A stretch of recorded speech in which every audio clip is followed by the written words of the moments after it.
Hello and welcome to this live stream for your confirmation. We have got a little icebreaker on screen now, so you can see how many films you can find in the image. See how well you can do individually.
Yes, so I don't know how well we did on our little mini icebreaker, and we're planning on giving you a bit more time to do that, but to be perfectly honest, we just had a nightmare in microphones, and you might think that will be a good thing, depending on what's going to happen for the next hour or so, wishing the microphones never work, but no, we think it's going to be a nice hour or so that we've got planned. We've got two guests coming in. Yes. We're going to be thinking a little bit about what the Sacrament of Confirmation means for us as individuals, but especially for our guests as well, because it's alright for me and us two to talk. We're not introduced ourselves. We haven't, no. For us to talk about confirmation, but it's good to have maybe a broader view of what the Sacrament of Confirmation is all about. We've done a few of these things before. We've done pre-recorded things, yes. We've done some live stream things on Zoom. This is a bit different on YouTube, it's not sending invitations out, so who knows who's watching this and why you might be watching this. So if you've never seen this before, we should introduce ourselves. So hello, my name is Father Simon. I was going to say, if you don't know who I am, you might be wondering, he's not dressed like a priest. I've just been doing a day retreat with St Edmund Arrowsmith Whiston, so this is how I dress on a day retreat. Yeah, good day from Whiston area. Hello to you.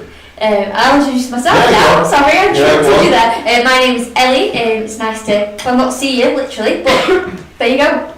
And in the background, doing the tech, is Lauren. Do you want to say hello, Lauren? Hello. There she is. I currently have a cold. Yes. So I'm just randomly coughing in the corner. Lauren has got a little bit of a cough in the corner. Yes. Not helped by the fact we have the builders in doing some work in the house, and the house is very, very dusty.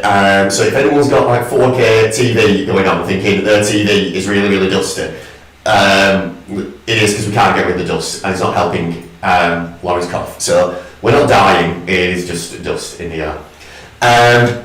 So, this has been on screen for a while. We had a look at this before, Ellie. How well did you do? I think I did alright, to be honest. Right. I'm alright at it. Right, well, if we'd started a bit earlier, we could have gone through this in a bit more detail, so I'm just going to put the answers on. Okay. Alright, and we'll see. So if you did this at home for 5 or 10 minutes or so, these are the answers here. You can have a quick look. 101 Dalmatians, Alice in Wonderland, Mulan. Oh, I didn't get Moana. Oh. Didn't get that one. I'm not a huge Disney fan, so I probably got maybe 10, something like that. I got Mary Poppins. Yeah. I know Mary Poppins and Incredibles. Other than that, I'm probably struggling a little bit. If you're a Disney fan, you might have done a little bit better. Very well, if you would. That was just, we thought we'd just put that on just to start things off. It's a little bit of an icebreaker. just to fill a little bit of time in case people are joining us late. And I think we can probably get started, I can't think we? so, yeah. So we thought what these 2 sessions we're doing this week and next week, we have 4 different guests on, 2 this week, 2 next week, thinking a little bit about how the Sacrament of Confirmation has helped me and Ella and Lauren and our guests as well. But when we were thinking about it, we thought in many ways the Sacrament of Confirmation is like help on a journey. When we spoke about it, we thought in some ways, like if life is like a journey, when you get to year 8, the opportunity to receive the Sacrament of Confirmation, it's like a little bit of a boost. It gives you some help. So we thought what might help remind us of this, and our guests when they're going to come in, we thought we'd have our own roadmap. Have you got a roadmap there, Ellen? We have indeed, all ready to go. So we're going to put our own thoughts and our own memories on this, and our guests on. So at home, one of the disadvantages of doing these live stream things is, you know, you can't interact very well. But maybe if you're watching this at home, if you're watching with family or friends or something, maybe have a quick, you don't need to write anything down, but have a quick think yourself, or have a chat with people. If your mum and dad or someone at home is watching, just think, well, what would I put there? Because we've got 3 questions for you. Yes. Not too difficult. What's our first question, Ellen? So our first one might be a little bit difficult for you, because obviously you're a lot older than me. That is true, yeah. I am following a part of the scene. Yes, but your first ever memory. My first ever memory. I'm going to take a drink, so I'm going to let you choose. Well, I would say mine's a bit of a weird one. My first memory when my sister was born, and I remember going to the hospital to meet her, and my mum was like, "So do we call her Imogen or do we call her Hannah?" And I was like, "Call her Imogen," and she's like, "Touch wood." I was like, "Touch wood," and that was my first memory. First ever memory. So again, don't know what you may be thinking about at home, but my first memory, I don't know, I can't really remember the order of my memories.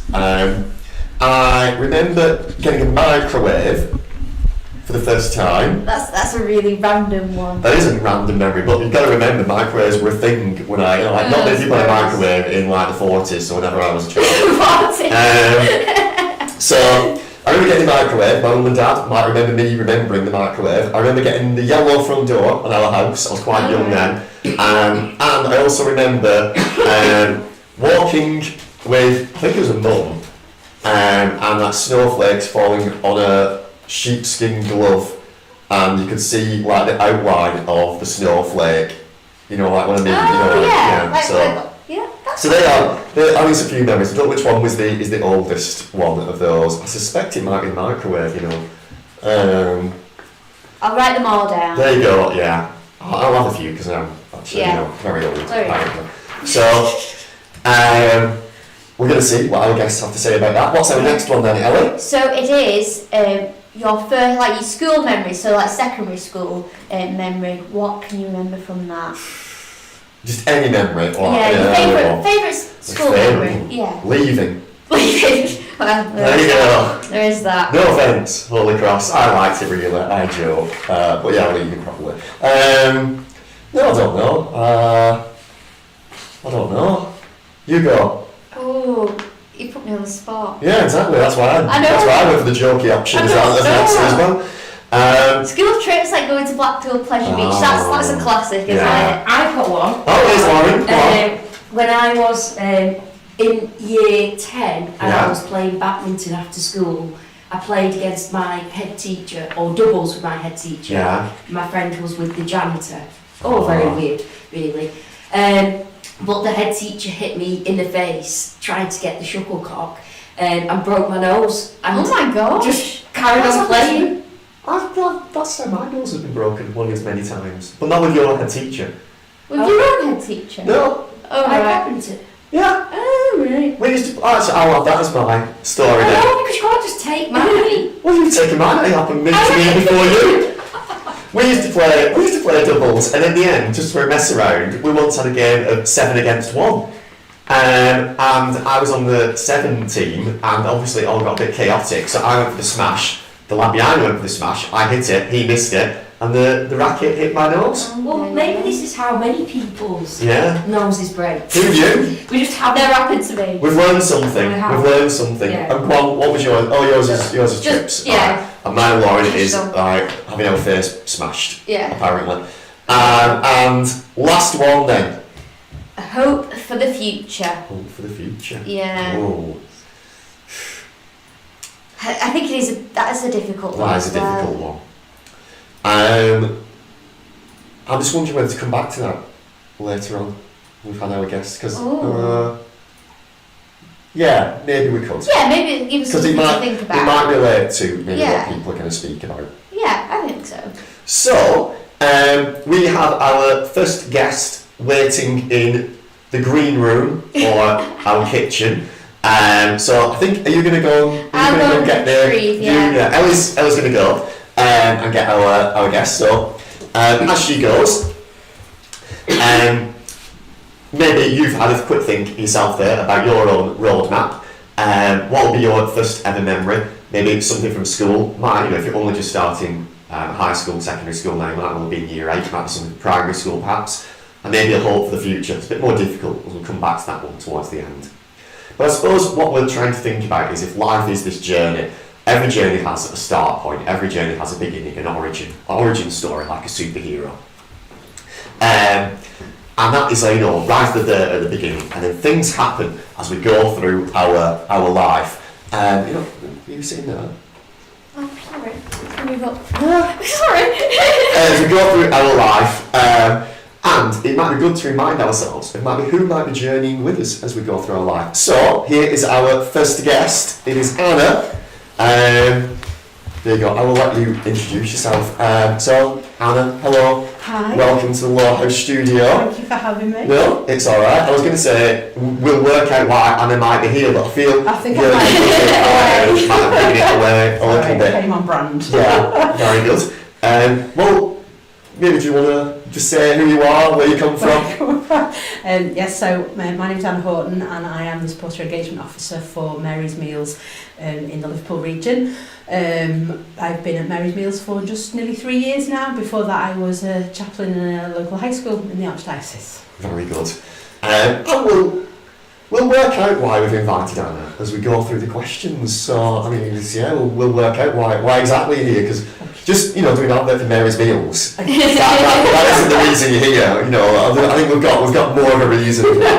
But what I was just saying as you came in, and you might have heard, what we were thinking is life is like a journey.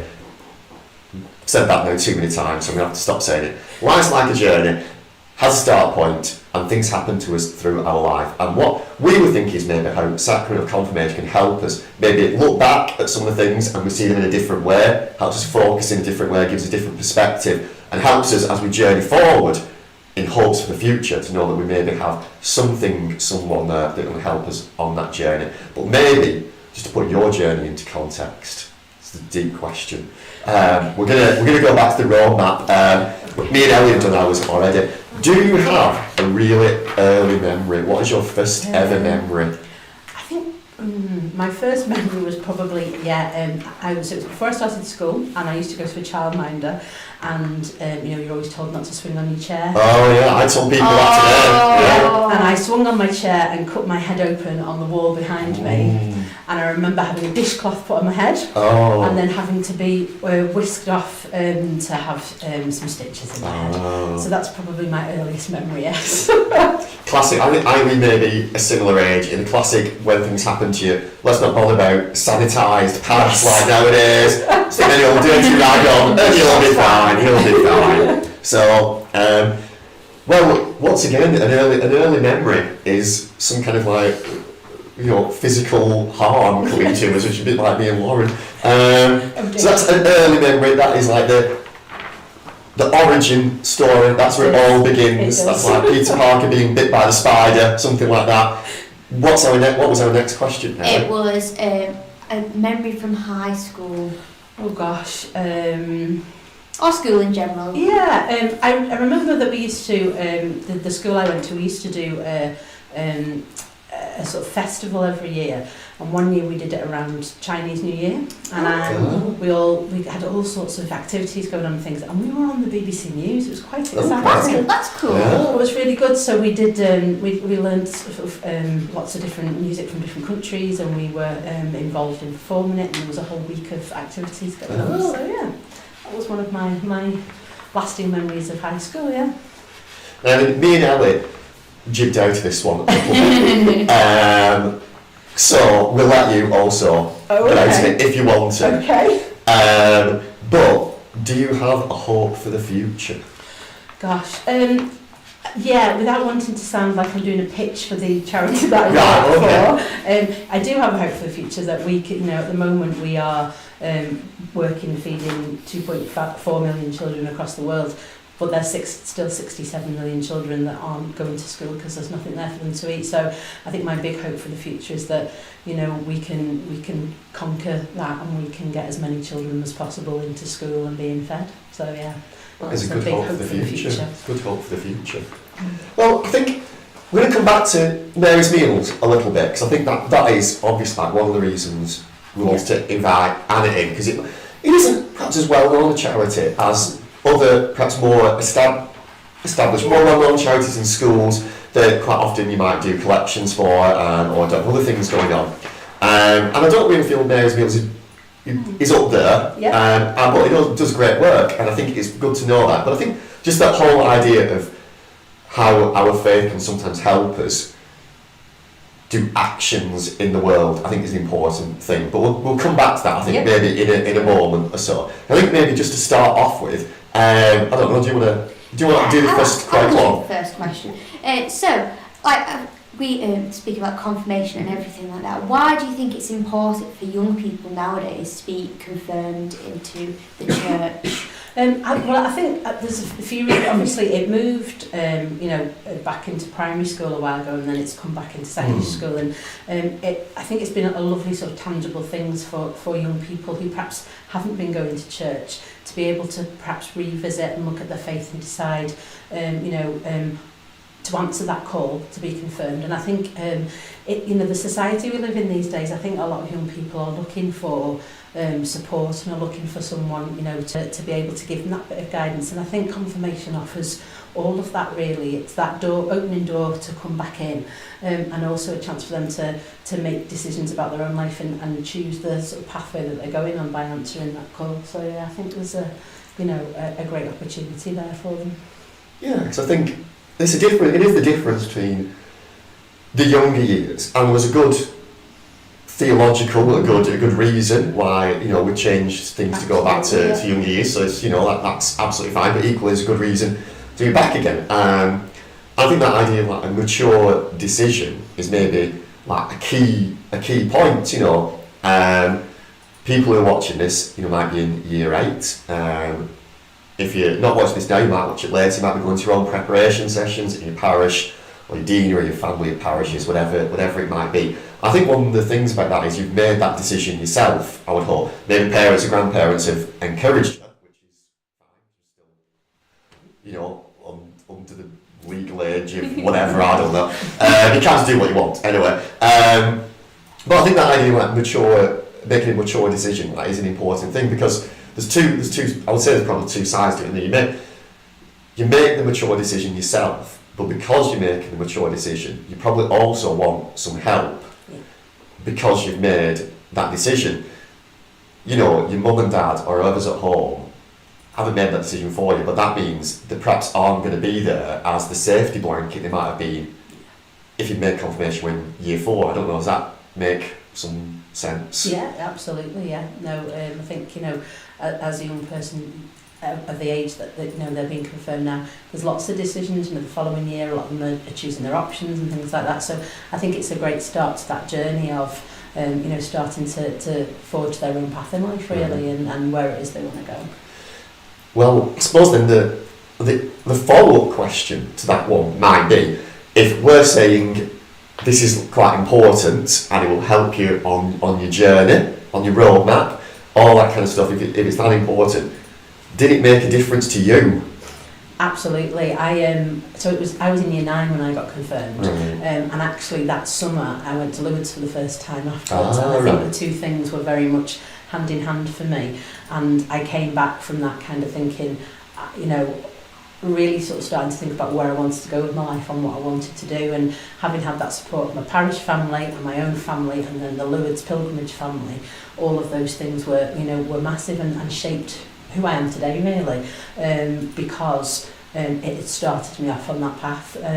Because I think, you know, you're in the sort of, at this point, you've settled into secondary school, you're not quite on the older years when you're going in to do your GCSEs and things, and it can be a bit of a time where you feel a little bit lost. So for me, it was a really kind of tangible thing to be able to grasp onto and to be able to start to really decide, you know, where I felt I was being called to be and what I was meant to be doing in my life. So, would you say there's a link between like the Lourdes pilgrimage and confirmation in some ways? Because you say that made, like the obvious thing that you said there was like it opened the door, which is a definite thing that maybe not next year for this group, so like in year 10 you could go to like Lourdes, so the sacrament kind of opens that door. It's an opportunity, which is a great thing. But like what is it then? What, like, could you? I think it was an opportunity during the preparation to be able to talk about faith in a different way, to look at how it you know, very much was a part of everyday life. It wasn't just something on a Sunday when you were going to church, and it was about how you lived that out, and now as a young adult you were starting to, you know, to take on the responsibility to do that. And you know, obviously now we've got the Faith in Action course as well, which I think is a fabulous, you know, thing that you can do from, you know, obviously being confirmed. It might be that, you know, it's that kind of thing that steers young people to do that, to then move on to go to the Lourdes pilgrimage at a later time. So for, you know, for me there wasn't Faith in Action, but there were other things at that time going on in my parish. So yeah, I think it's you know, it really does make that difference. Have you got no? Our next question, I think, is it about time we moved on to maybe the more specific, because no offence, probably anyone could have answered those questions. Every answer would have been different. Everyone's answer would have been different. I suppose that's the thing about like the roadmap, isn't it? Again, this is what I'm going to keep coming back to it, because we find it useful here to refer to it, and I'm going to come back to it again. Like your first memory, I suppose, is your first memory, but I suppose from a Christian point of view, you've got baptism that starts you off on this journey, and that's your early point. And then you have all your memories, early memories, and at some point you start to grow up, you start to mature, and you think, actually, I'm not just going to be guided along this path anymore by a parent or a guardian or someone. Like, I'm going to take responsibility for my own choices. And one choice is then Sacrament of Confirmation. And I suppose that kind of takes us to where you were then, and I think the same for me, the same for Ellie. You know, we get to this point. But then I suppose the interesting thing, maybe, and hopefully this will be the same for everyone we invite up, is that at that point where you do get confirmed, then, because it's a mature decision, you have umpteen roads you can take. And for many people, it's not one right road. There's the appropriate road. There's the road that's right for them. But also, other people might choose the road that's right for them, but it's a very different one. And so you obviously just mentioned chaplaincy first of all, and then Mary's meals after that. So that might be maybe the road that we take now, Ellie, with our. Yeah, that's especially mentioning like putting your faith into action, like how you can do that through the Sacrament of Confirmation, how you can go out there into the community and do that. But like obviously with Mary's meals, you are able to do that. So like, do you want to say a bit about your work and what you do? Yeah, so for people who don't know, we are a global feeding charity. We work in 18 different countries across the world, and we feed children in their place of education. So it tracks them into the classroom, it gives them obviously a healthy meal, but it's also helping to break that cycle of poverty, because they're getting an education and they can go out and be the future whatever it is they want to be. You know, much as you go into any school in England and ask a child what they want to do when they're older, they'll come up with all sorts of different answers, and I get that when I visit schools. But this charity was founded on the words of a 14-year-old boy who, when he was asked that question, said he'd like to have enough food to eat and he'd like to go to school one day. So we grew from feeding just 200 children in 2002 to now feeding 2.4 million children. And you know, it's been a fabulous thing. I didn't know about Mary's Meals when I found the job and the job was advertised. And like you said, we're not as well a known charity in England as we are in Scotland, because that's where we were founded. But we are starting to break ground in England, and we're getting a lot of support from parishes and schools in the Archdiocese, which is absolutely fantastic. People are getting on board, and you know, I just think there's so much opportunity within Mary's Meals to live out that Sacrament of Confirmation, because it's a very simple idea of to feed children for £19.15 for an entire school year. But what we say to people is, it's not us. We're not a charity that comes and says, give us your money. We're a charity that says, come and get involved in our mission, and do that where you are. So do that if you are, you know, a person who's very creative and can knit or can sew. Use those skills to help us. If you are somebody who is good at public speaking, use those skills to come and help us by going and sharing our story. If you like to get involved in organising events, or if you are good at baking, or if you are good at sport and you want to do a sponsored event or whatever. So there's lots of things, and we have a youth ambassador role for age 14 plus, which is for young people to register as an ambassador for Mary's Meals.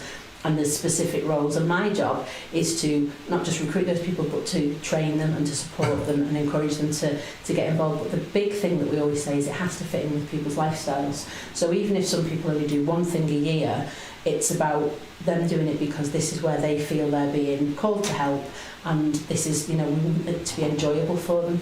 So the Sacrament of Confirmation is a fabulous time to kind of sort of take a moment with young people to stop and say, where are you in your life? And talk about the fact that the young people that we feed in all these different places are no different to them. They've just got a slightly more difficult start to life, but they have got the same, gifts and talents and ambitions as they have. So how can they use this opportunity of confirmation and, these gifts of the Holy Spirit to be able to go out there and make a difference in the world? And it's a really sort of being able to say to them, this is something that you can do. It's not about having lots of money. It's about who you are and the talents and the time that you have, and how you can get involved with that.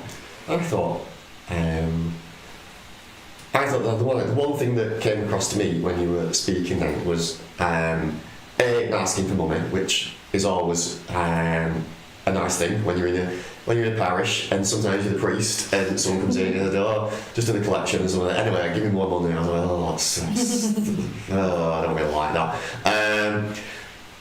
But specifically for confirmation, like I said, it's not about the money, but it is about other gifts. And I think that's obviously a key point, because in confirmation I'm told that we get our gifts of the Spirit, and we've done videos here. We've done pre-recorded videos. Check us out. Subscribe, subscribe. Hit that subscribe button. We've done videos here on Gifts of Spirit, and we did a Zoom a couple of weeks ago, didn't we? For many people who work at Catholic school in the Archdiocese of Liverpool, just to give a bit of foundation work on what the whole sacrament is about. And we spoke a bit about Gifts of Spirit then. And I think one of the things we spoke about is quite often you think a gift is something of value, but where's the value in these gifts? So I think one of the points we're trying to say was Ellie, that they do have some value. Yes, it was. Whether it was tangible or not tangible, it's not all gifts that we have are tangible. So by making a difference, by using everything that we have, we're able to help the people who might be in need and live out the Sacrament of Confirmation and give out the Holy Spirit that we've been gifted upon us. So I think what you were saying there, so you could say, well, what's the point in having wisdom, or what's the point in getting knowledge? But just maybe you could go through them again, just because you said them quite quick, so something that I missed some things. If you're sat there going, I'm going to be confirmed, I'm going to get these gifts, I've been told they're actually quite valuable, but I don't really get it.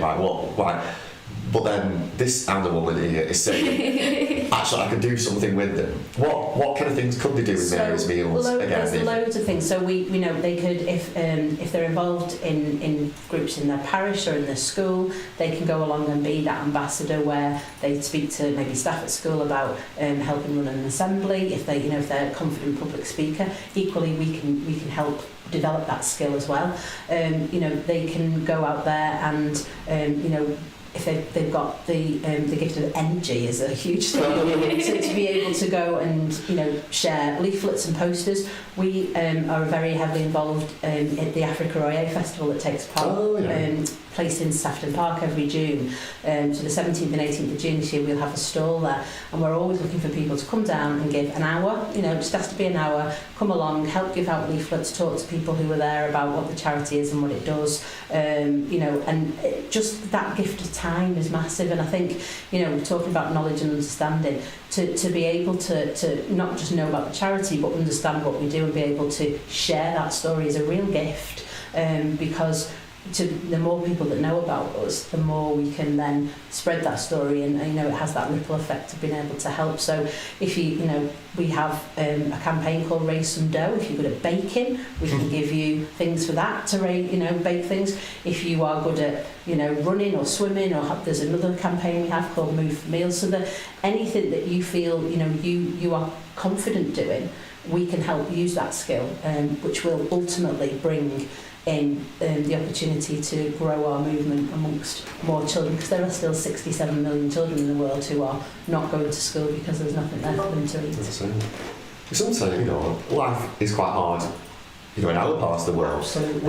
But and we're still helping people here, but we sometimes forget as well, there are many other people who if anyone's watching this in year 8 and someone said, you should be lucky you're going to school, I probably sat at home going, But it is education, it helps you as you go through life, and without the stuff you learn in school, you're going to struggle even more. So it might be nice to have the odd day off and what have you, but for someone who has no opportunity to go to school at all, there's no opportunity later on. And I think for the work that we do, we've got a campaign running at the moment called Pray in May, where we're encouraging people to just spend time in prayer, praying not just for the children that we've already reached, but the children who are still waiting. And amongst one of the case studies that we talk about, there's a young man called Dulema who's from Malawi, and he's 15, but he's still in primary education because there wasn't anywhere for him to go to school when he first started, and he's delighted now to have that opportunity to be able to go and do that. And it is hard. We're living in a country that's in a cost of living crisis, and people are struggling with their own families. But the places where we feed is absolute abject poverty, where there are no safety nets, there are no food banks, there are no systems in place amongst the government. So anything makes a difference. It costs 10 pence for a meal, and I think that's what we sort of say. It's a very small amount, but equally there is so much you can do to reach the people who perhaps are in a privileged position where they can help us with money, but for you to be able to use your gifts to share that story. So you're using your gifts to encourage someone else. We're not, and I think that's the great. I think this is really like one of the reasons we did invite you in, because this isn't a pitch to mum and dad or whoever's at home and saying, as Bob Geldof said, give us your money. We're not saying that. Because what we're trying to say is, with Mary's Meals, and what Anna's saying is, it's a pitch specifically to someone who's in year 8 who might be going, well, what can I do? I'm in year 8, I can't do anything. You say it, and then they might follow up by saying, well, confirmation, you say it's a big deal. Why is it a big deal? Well, I suppose you're saying, in year 8 you can do any number of these things, and maybe confirmation is the thing that unlocks those gifts that you already have within you, maybe gives you a bit more confidence to use them. Or maybe when the bishop puts his hands on your head and he prays for the gift of the Holy Spirit, it might be that you pray for something that you don't feel you have quite as much at the moment. You might think, I wish I had more of a gift I wish I had more of the gift of awe and wonder. I wish I could walk around and see the beauty of God in a rainbow. When I see a rainbow, it's good. So I wish I prayed for that. But it might be that you could pray for something like that at home, and then once you've got that, you can go, actually, I feel I could use these gifts. I want to do something to help other people in this part of the world, in other parts of the world. All I'm being asked for is to use who I am, the person who God has created, And if we use that, that's the best gift of all. Yeah, I was in Notre Dame School in Liverpool today, and they're all doing assemblies, and they did some fundraising for us in Lent, and each year it was something different, but the year 8s made wax melts, so they used the talents that they had to create those to then, sell and raffle and things like that. We were talking, today about, as a whole school they've raised over £1,000, which is incredible, and will feed nearly 60 children for a year. So the fact is that, that's them using their gifts and talents, and that's them, answering that call to do what they can. And I think that's kind of bringing things to, in some ways, a nice kind of end, because that idea of answering the call is maybe what our next guest is going to speak a little bit about, so that wasn't planned at all. But the idea of confirmation can help us hear the call, perhaps, that God has given to us, which can be expressed in any number of different ways, like Mary's Meals. Working for Mary's Meals is obviously one way, helping with Mary's Meals is another way, and there are other ways on top of that. But maybe, before we do wrap up, is it worth just telling, maybe, is there like a website, or if someone's sat there going, oh yeah, I can do that, I can bake cakes, or what do I do? Where do they... So our website is marysmeals.org.uk, and you can go in there, and all the information you need is on our website. You'll be able to, if you wanted to make an inquiry about being a volunteer or get involved in something, you can just send an inquiry through the website, and that will come through to me eventually. There's loads of information there. There's some fabulous short films on our YouTube channel as well, if you want to watch those. One's got the lovely Gerard Butler in it, Hollywood star, so well worth the watch. Yeah. But they're only short, and it's a great way, if you already know about Mary's Meals, to then share that story with friends and family, because you can send them the link and say, watch this, and it explains it, and you get to meet the children from the feeding programmes and see them in their situation. And I think the big thing that strikes us more than anything there is how much joy there is, how much happiness there is among those children. So yeah, marysmeals.org.uk, and we also have social media channels, so if you want to follow us and share some of our stuff, that would be brilliant as well. We're on YouTube, Twitter, Facebook, Instagram, so yeah. Perfect. And I think, I don't know whether you mentioned it before, it is worth reiterating, it is like a Catholic charity, isn't it? Well, we're a charity that works for people of all faith and no faith. Yeah. It was founded on prayer, because our founder actually had been to Medjugorje with his brother, and then it was the Bosnian War happened not long after that, and because they'd seen that, they wanted to get involved in helping, and ended up, after thinking they'd just do one aid run, of it then becoming 10 years of delivering aid to various places across the country, and it was across the world, and then it was 10 years later that they met Edward and his family in Malawi. So we work, as I say, with people of all faiths and no faiths, but we are, it was rooted in prayer. That's probably a better way of saying it, because it isn't just say, it isn't like the equivalent of food bank, I suppose, is what I'm trying to say. It is like and I think, again, maybe as a segue into our next person who's going to be coming up, I suppose, again, the Sacrament of Confirmation, you said, open this door to loads that will help you through your life, but then also it helps as we go through this road, through our journey of life, through this roadmap, and then can maybe help you in the jobs you choose, because you see the world perhaps in a different way. And it doesn't say, it doesn't say, only people who've got the Sacrament of Confirmation will want to help people. But I think it can just open our eyes a little bit more to what's going on around us. And other people might have their eyes open, of course, but sometimes you do just need a little bit of help. Maybe wearing glasses if you're a bit short-sighted, something like that. So I think we might have kept me long enough. You have a family, don't you? So they might be wanting you back. It's fine. Thank you so much for inviting me. No, so hopefully, if you're interested in Mary's Meals, Anna spoke a lot about it there.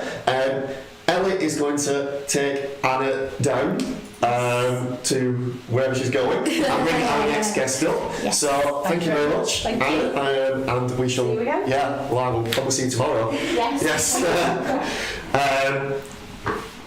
So that was, I don't know, hopefully you enjoyed that, listening to Anna. Like I said, I think Mary's Meals it's a more unusual charity. Anna herself said she didn't know that much about it before she started to work with them. And it's not a charity I would have known that much about a couple of years ago. And yet I think they do great work, as many charities, I suppose all charities do. But I suppose one of the reasons we did want to invite Anna in is because it does offer opportunities to young people. Not just about giving money, not just about putting like 1 or 2p in a box, and that is fantastic if we do that as well, or can do that, but it's about using the gifts that maybe the Sacrament of Confirmation can offer us. We've spoken umpteen times when we've been in the studio or we're doing confirmation preparation with different groups of parishes, wherever else it might be. So you get these gifts, and you can kind of see people look at you going, well, a gift is a £10 voucher, or a gift is I don't know, whatever else it might, whatever you might want, a pair of trainers or some clothes, that's a gift. I can see how I could use that, that's really useful to me, I asked for that. What use is this any other gift that I can't see, I can't hold on to, it's not tangible, like Ellie said? Well, I suppose the gifts that we get at confirmation can help us do the things that Anna spoke about, that can help us live our life out, live a life of faith in the world, and that can be really difficult at times. They can help us live a life, and we see the world a little bit differently. And then we have the confidence or the courage to actually put that faith into action. We're not just going to sit back and go, oh, I'm not going to do anything at all, even though I can see someone needs help. Like the guys who sat at Mary's Meals, they saw the world, they saw the situation the world was in, and had the confidence and the courage to say, I'm going to do something about that. And I suppose then that is about like maybe how we live our life. I suppose this idea of vocation, you might want to call it. And vocation is often most closely associated with like a priest like me, or a religious, or a religious brother, or a monk, or a nun, or something like that. But I suppose at its heart, vocation is about how we all live our lives. It's about like saying, well, I've been given this gift by God in my life, and what am I going to offer back from my life to other people around me? And I hope our next guest is going to be able to maybe expand on that a little bit more, about how we choose to live our life, the vocation we all might have, and as if by magic he has appeared. So it is in fact Father Carl Mugan. So do you want to come on down? The price is right. Welcome to Father Carl. Good afternoon. I've already told people who you are, just so I know your names on screen as well. We just had Anna talking about Mary's Meals, and she talked about different things, really. Okay. But one of the things she ended on was by speaking a little bit about how we can answer a call as individuals to do different things with our life. And so that's, I'm going to spoil the surprise, it's fairly obvious Carl's a priest, he's got a collar on, and it's his father. But we're not going to talk about vocation to priesthood, I don't think. I think we're going to talk a bit broader than that, hopefully. But do you want to just want to expand more than just being Father Carl Mugan? Do you want to... Talk about what? About me? Seriously, want me to talk about my life? No, where have you come from? Where's your parish? And just so people know who you are. Right. How long have you been ordained and stuff like that? I've been ordained for 5 years this year. Right, congratulations. I've not always been a priest, obviously, because I'm quite elderly, quite old. I've recently moved, I'm now at St Richard's Parish in Atherton, which is on the very sort of cusp of the diocese. So we're sort of like pushing into Salford. I've only been there for 3 weeks, so it's all brand new to me. And I came from Norwich Green, St Teresa's in Norwich Green, which was a great experience. But since I've been ordained, I've been all over the place really. I've been to Widnes, like I say, Norwich Green, and now at St Richard's. And it's all, they're all very different. It's all very different places, all very different experiences, different types of parishioners. Norwich Green was very different because it was huge. St Teresa's is a huge parish, very diverse parish, lots of different ethnicities, lots of young people, whereas Widnes and Atherton are slightly older, so we need to do some work on that and sort of try and get young people back in. Well, this could help. Well, if you live in Atherton, St Richard's on Mayfield Street, you come see me. Before we get into the meat of it all, I think this does have some relevance. Me and Anna did this before it all started, and we asked Anna. I can't keep saying what life is like, Ellie. I feel like what's life like, Ellie? It's like a road. Right. So why is it like a road? Then you do this now. I'm had enough of this. Because we all start somewhere. We're on a journey. So in order just to maybe get an idea about Father Carl's journey a little bit, And we think this will make a bit more sense. Next week we've got the other two guests who've done all this, so we're going to put everyone's thinking. Okay. So go on, Ellie. What's our first? So the first question is, what is your earliest memory? Right, my earliest memory, and this is a bit weird, I think it was about 1. Right. Trapping my finger, my thumb, in the back door of Mum and Dad's house. And sitting in the back of my neighbour's car with, do you remember the old nappies that were like toweling things? Oh, you don't remember that? Wrapped around it. Because I was bleeding, and I've still got a little tiny scar on my finger. So that's the earliest memory I've got, trapping my finger in a back door. Interestingly, a lot of our early memories about pain. Oh, is it really? Yeah. Yes. I don't know whether that's going to help prove our point at the end of all this or not, about something that remains with you through your life. It might be God, it might be physical pain. We'll work that out later. Yeah, we'll figure out. Go on, Ellie, where are we going? So we're going to your a high school memory. Any memories from high school? Oh, I loved high school. But what's interesting is I didn't go to a Catholic high school. I went to a place called Golden High. It wasn't Golden High then. It was called Golden Comprehensive then. And it was in the 70s. So it was a bit, what can I say? I'm not going to say rough. Because I shouldn't say things like that. It was interesting. Right. It was interesting. It was rough. It was rough. I'll say it. It was rough. Goulburn still is, so let's be honest. But it was great. I loved high school. I'm not just saying it. I didn't like primary school because some of the teachers weren't very nice. But I loved high school, and I loved the fact that it was rough. I loved that it was rough and ready. I'm going to be honest and say I don't know if I got any education from it, but we had a laugh. It was brilliant. I loved high school. I'll do it all over again. Definitely. Yeah. Are we going down, Ellie? I'm just writing loving high school. Amazing. Yeah, amazing. Yeah. You put rough on it. This might be a more difficult question. Me and Ellie still haven't answered this one. Do you have a hope for the future?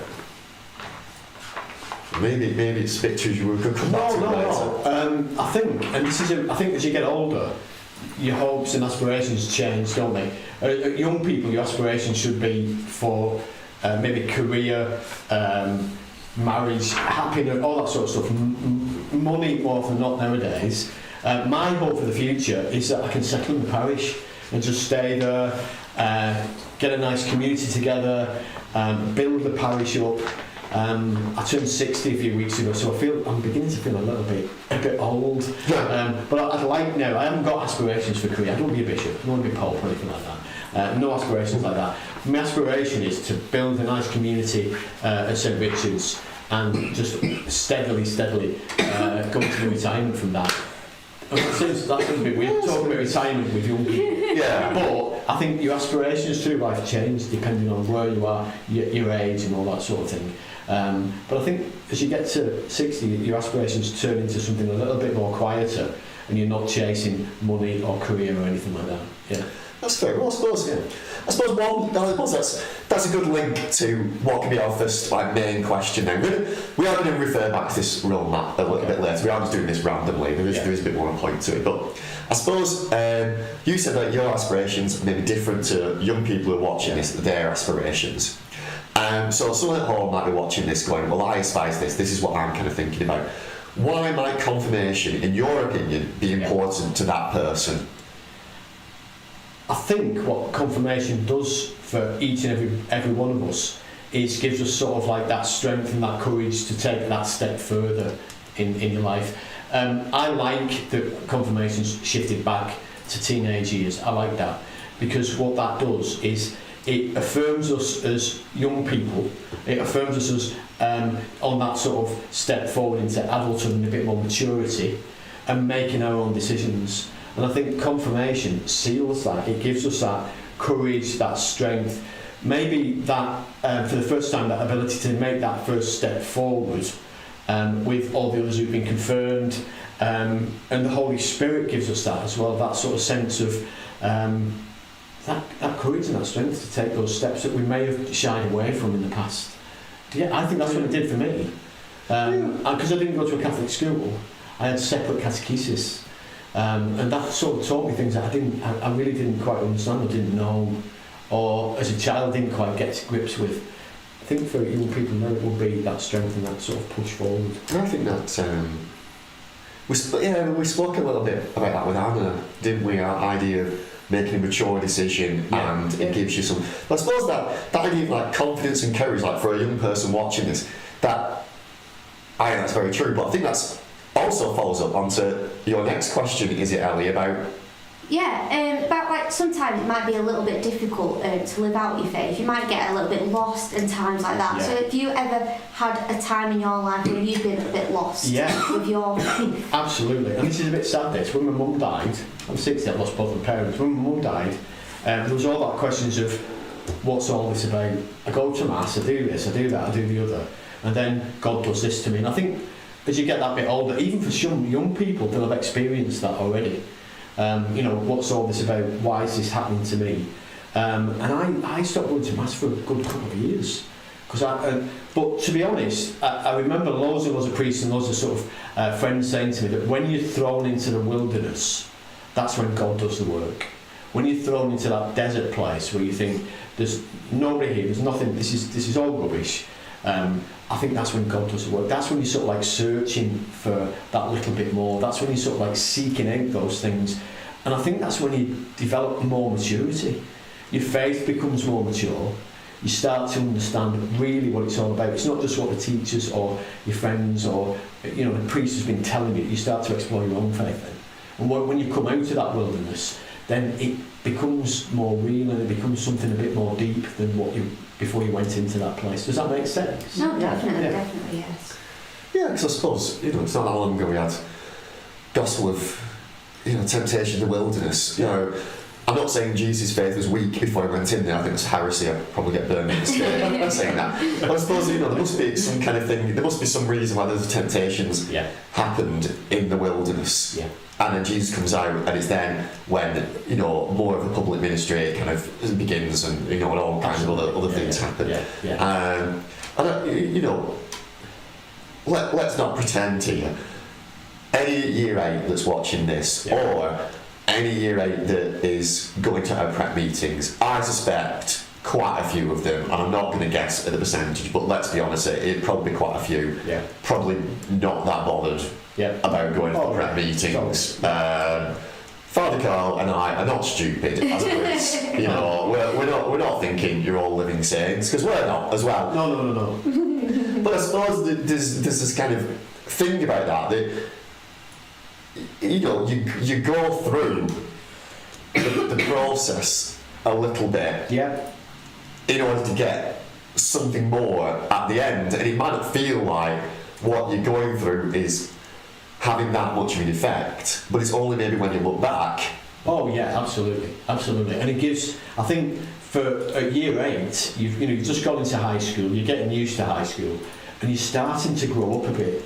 And I think it's the first opportunity you get, particularly you choosing a name as well, that you can start making decisions for yourself. And I think it's the church and maybe the people in school and your friends developing that maturity. It's going back to what we said at the beginning. That for the first time really ever, you're making decisions for yourself. And you're making decisions about your faith for yourself. And like you just said, we're not stupid. We know that a lot of people would rather be at home or playing football or doing that sort of thing. But it's these sort of decisions in your life that move you forward a little bit, make you grow a bit. You're not seen then as just the little year 6 or the little year 7. You start to develop into your own person then. And that's what I'd like them to understand and to see that it's the church saying, look, you're making these decisions for yourself. It's for your future. And for the first time properly in your life, you're making serious decisions. Yeah. I suppose if you're a young person watching this and you're right, well, that's fine, actually, I do want to be confirmed, I'm up for this, that's why I'm on the Zoom, that's fine. But, what difference is it going to make to me? You're saying about confidence and, courage, and it gives me something. But, if you are a priest in a parish, like, what maybe could it offer a young person? You said you maybe want to settle down where you are, maybe something like that. Someone comes up to you, maybe young Ellie, if she's from like Goulburn as well. Like what's kind of you? It would be harsh if you just, I don't know, Goulburn, this girl, everything from about you say, like, as a parish priest, as a priest in the diocese, to a young person, you get confirmed. Yeah. Right. What can we do? What's that going to do? It encourages me that if somebody is going to go through confirmation, that they're part of that community. And even though at the minute I'm in a community that is on the older side, in other parishes, what I've thought is the more that we get young people in, I think at the minute the feeling with young people is that the way that they explore the faith is usually through charitable works, usually through giving stuff that they are enthusiastic about. They've got an opinion on. In Witness we did something through Catholic where we were a sustainable parish. Encouraging young people to be more sustainable. And what confirmation does is it gives you your own opinion. And if it's a political opinion, if it's an ecological opinion, if it's a charitable thing, then a lot of parishes are involved in those things. We collect for the food banks. We do sponsored this and sponsored that, encouraging young people to get involved in all those charitable works. And if that's how you can develop your faith, through helping and supporting others, and you throw prayer in there, and you encourage those young people to explore the things that they're passionate about, then I think that's a way that we can encourage young people to come back into church, and they can see that you're not just on a kneeler at Mass, that there's so much more to expressing your faith than just being at Mass. There's loads of other things that you can be involved in, and if you're vehement about something, get involved in it. Well, I think that's it. Again, none of us are stupid here. We're not thinking every young person who's going to be confirmed is already going to Mass every Sunday beforehand. I suppose what we're saying is confirmation can help us into the future on this roadmap. Yeah. We're somewhere in the middle. It can help us on that.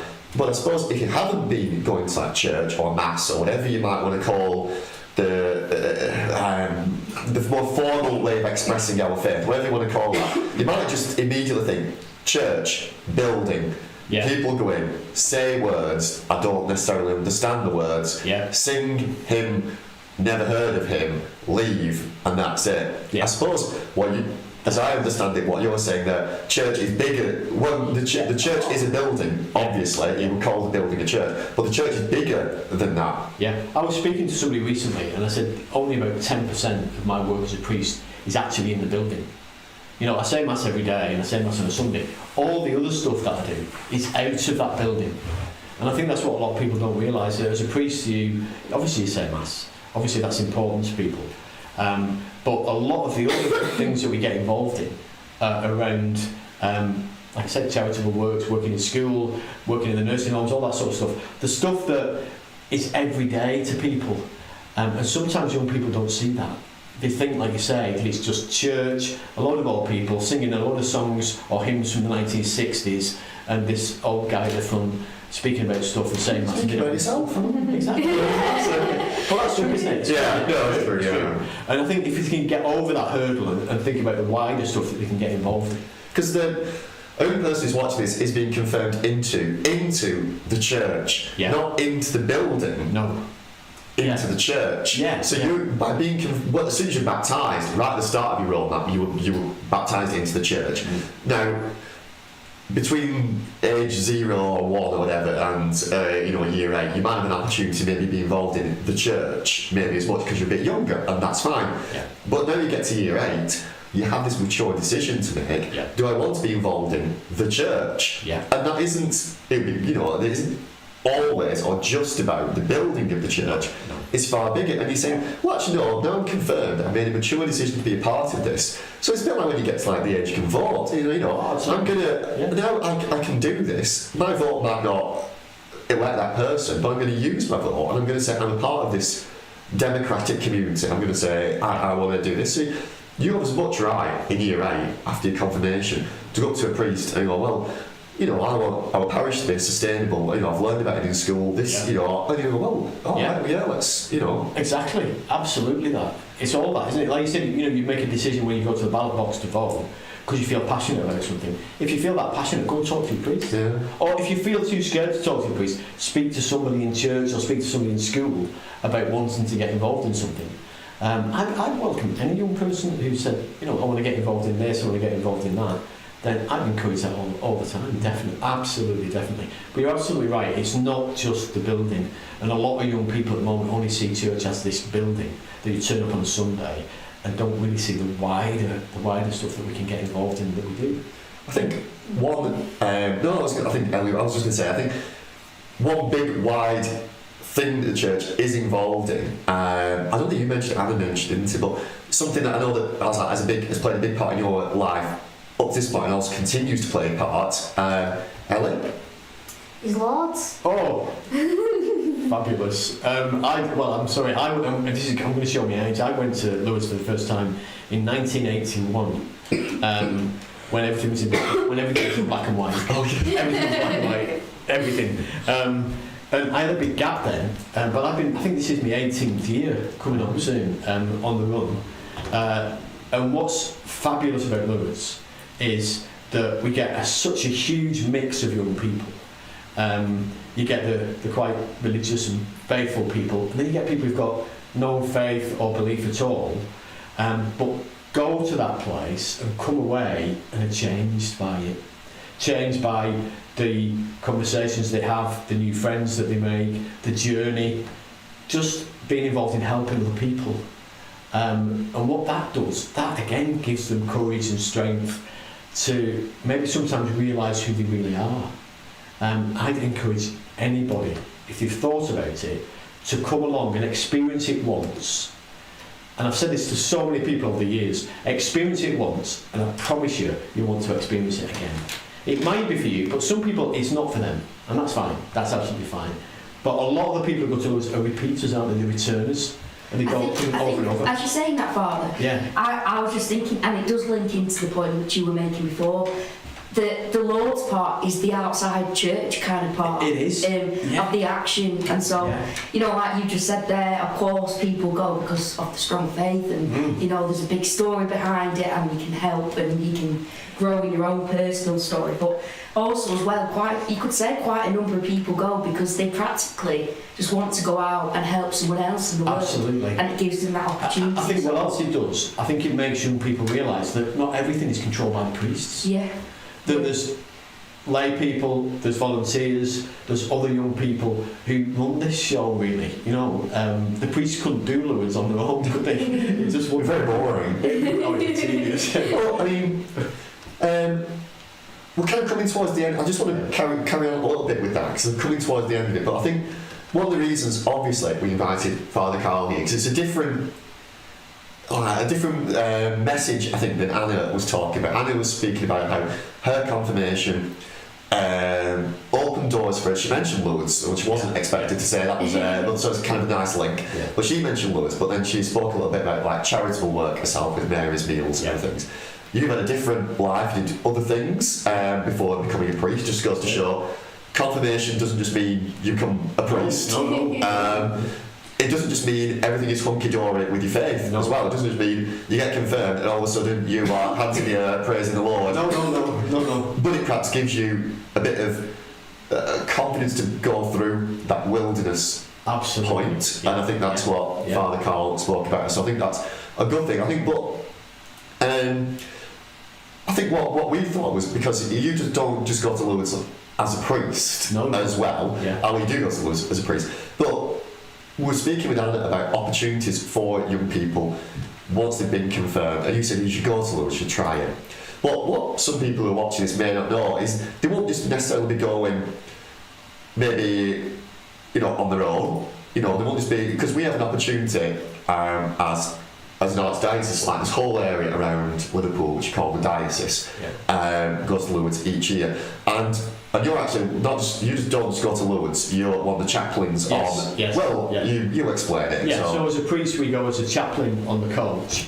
And throughout the week we're involved in all the masses, anything that we do where there's prayer involved. But what we try and do, even though we're the sort of religious aspect of the coach, we try and encourage young people to get involved in that, and try and encourage young people to get involved in that in their way.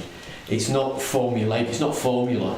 We don't say we do it like this. And if you go to Mass, if you do come to Lourdes and you go to Mass in Lourdes, you'll see that that's done very differently than we would do in a church in Houghton on Sunday morning. So part of my role is to encourage young people to express the faith in their way, using music that they would listen to, maybe changing the way we pray, where we say Mass. I've said Mass out at the lakeside, and we said Mass on a field. We said Mass. Do you remember Simon was with us? We said Mass. We went to a cable car to the top of a mountain, and we said Mass at the top of this mountain, and it was fantastic.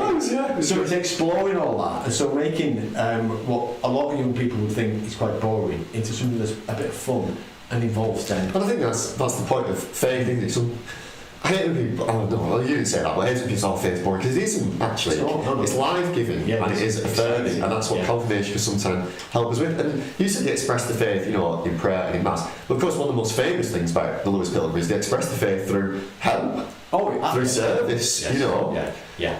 And I think that there's the two sides of the same coin. That faith that works, as the letter of St James said. We have our faith bit. We say our prayers, maybe in a different way, but we also put that faith into action. And if there are people who are a bit more vulnerable, maybe sick, maybe who can't walk around as much, it's a bit hilly, the town of Lourdes, young people will push them around the town. And I think it's showing our faith through those interactions as well as the interaction with another human and the interaction with God in the and supporting each other. Of course. And the young people support each other throughout the week.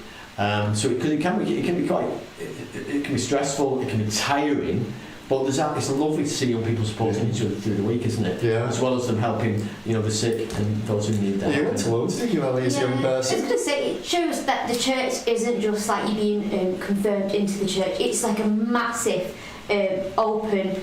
It's a community. Everyone's helping there. Everyone's being there for each other and showing that we're all here for the same reason. It's not just sitting in a building. It is there to be expressed and being there for that, our community. Yeah. Well, we can build that up. Yeah. But they're gonna have to wait a year. It's a bit, It's a bit like the teaser trailer at the end of a Marvel film. It's that was really good. Coming soon in 2024. Yeah. But start saving up now. That's it. There you go. I mentioned it. I was mentioning it in school. But I suppose the reason we did want to mention it, and the reason I wanted you to mention that at the end, because I know Lourdes has played a part in your life on that journey. It just might be worth just saying the age. Alright. Just because, obviously. Yeah, so you have to be in year 10 to apply. So it's only be a 2-year wait. Well, nearly the end. Nearly year 8. Yeah. Close enough. So just next year, so you've got all next year to save up. Because I think it does play a big part in people's lives, and this, just as you were coming up, I said about vocation. Yeah. And a vocation is how we live out our life that God wants us to live. Yeah. And confirmation can help us do that, but it doesn't just give us one answer, and the bishop doesn't lay his hand on your head and go, that's it, you're done. It opens opportunities to do different things that maybe wouldn't have been available without the sacrament. I think Lourdes might be one of those things, and that's why I think hopefully what Father Carl has spoke about there might make a bit of sense to you watching this, because it opens opportunities for things like Lourdes, but also it reminds us that as we go through our life, the sacrament is going to help us in different situations, and it might lead you to priesthood, but not necessarily immediately. It took me 30 years. Yeah. That's it, and that is kind of vocation. It's listening to God every day. Yeah. It doesn't just come and go, there you go, that's your answer. And it's not straightforward. It's not a straight path. This road that you've got isn't a straight path all the time. God shifts us into different places for different reasons. That's what I believe anyway. Yeah. And so it might not be that after you're confirmed, towards the end of the road, you might be finding yourself in a very different place from where you started it, really. But just like God do his word. Yeah. Well, I think that brings us nicely to the roadmap again. Thank you. That's a nice link for us. I think we could wrap things up right now. But just to come back to the roadmap, we are gonna do this again next with 2 different guests. I'm gonna keep it as a surprise. One of them may